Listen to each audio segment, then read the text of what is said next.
Wake up. Why do we draw lines on maps and claim ownership of lands? We grow up learning about countries in school, proudly waving flags and singing anthems. But what if I told you there's a whole world of dirty interests lurking beneath the surface? Governments employ a range of tactics to control information, from outright censorship and media manipulation to surveillance and suppression of dissenting voices. Censorship is a blunt instrument of control used to silence voices that challenge the official narrative or threaten the interests of the ruling regime. In authoritarian regimes, censorship is a pervasive tool of repression, stifling freedom of expression and depriving citizens of access to information that is essential for informed decision-making. Propaganda is another weapon in the arsenal of information control, used to shape public opinion, manipulate perceptions, and create a distorted reality that serves the interests of those in power. Through state-controlled media and sophisticated disinformation campaigns, governments and other actors disseminate narratives that reinforce their authority and justify repressive policies. In the age of social media, propaganda has become even more insidious, amplifying divisive and misleading content to manipulate public discourse. The symbiotic relationship between governments and defense contractors creates a self-perpetuating cycle of militarization. Military interventions and conflicts become not just tools of diplomacy, but also lucrative opportunities for defense contractors to sell their wares and expand their market share. Behind the facade of national security and defense preparedness lie hidden agendas and profit motives that drive the machinery of war. Conflict becomes not just a matter of geopolitics, but also a business opportunity, with human lives and livelihoods commodified for profit. The human cost of war, in terms of lives lost, communities destroyed, and futures shattered, becomes secondary to the imperatives of profit and power. Behind the scenes of resource extraction lie a web of corruption, exploitation, and human suffering.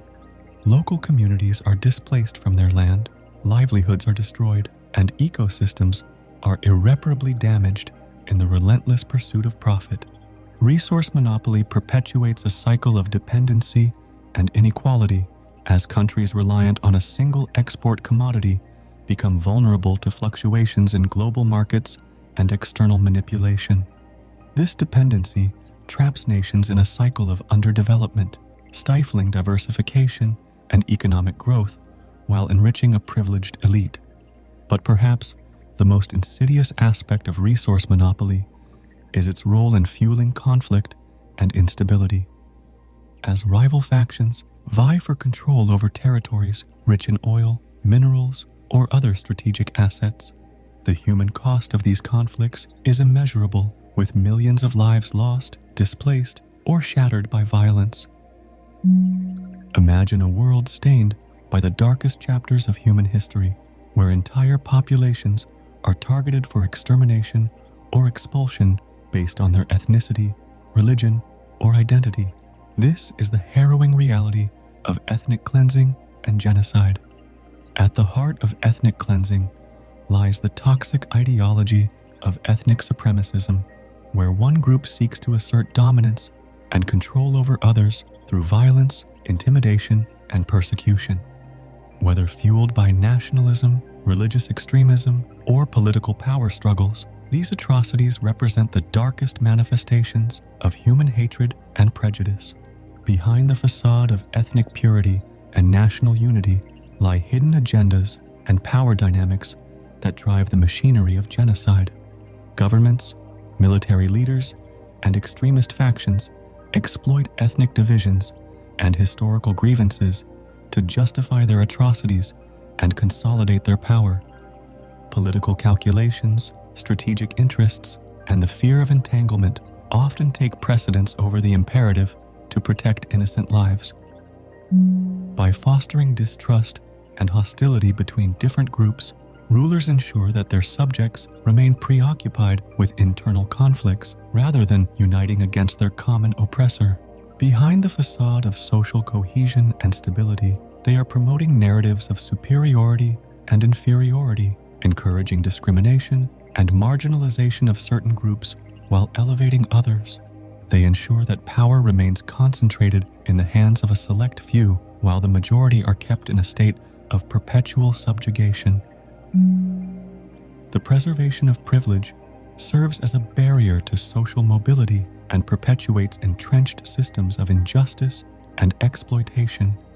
Those born into privilege inherit a head start in life, with access to quality education, healthcare, and economic opportunities that are denied to others.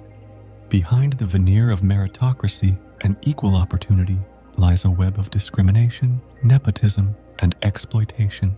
The ruling elite use their wealth and influence to stack the odds in their favor, ensuring that the benefits of society accrue disproportionately to them and their progeny. Communities torn apart by inequality find it difficult to trust and cooperate with one another, perpetuating a cycle of division and conflict that undermines the fabric of society. A calculated strategy employed by political leaders to manipulate public sentiment and consolidate power is through manufactured nationalism. This insidious practice involves the construction of a hyper-patriotic narrative that emphasizes national identity, pride, and unity, often at the expense of diversity, dissent, and critical thinking.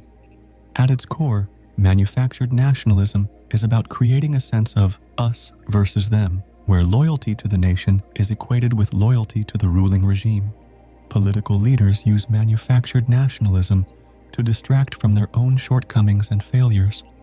Under the guise of protecting national security or preserving cultural identity, governments justify crackdowns on dissent, censorship of the media, and persecution of minority groups. Dissenters and critics are labeled as enemies of the state, silenced through intimidation or imprisonment. Government institutions become subservient to the interests of corporate actors, prioritizing profit over the well-being of society. Campaign contributions serve as a means for corporations to curry favor with political candidates and parties, often in exchange for policy concessions or regulatory leniency. The revolving door phenomenon refers to the movement of powerful actors between positions in government and the private sector, leading to conflicts of interest and the erosion of public trust in the integrity of governance. Now, what are the practical things you can do to resist the manipulation tactics used by those in power to control you? Hit subscribe, join our community, and together, let's illuminate the world with the brilliance of understanding. Until next time, remember to stay curious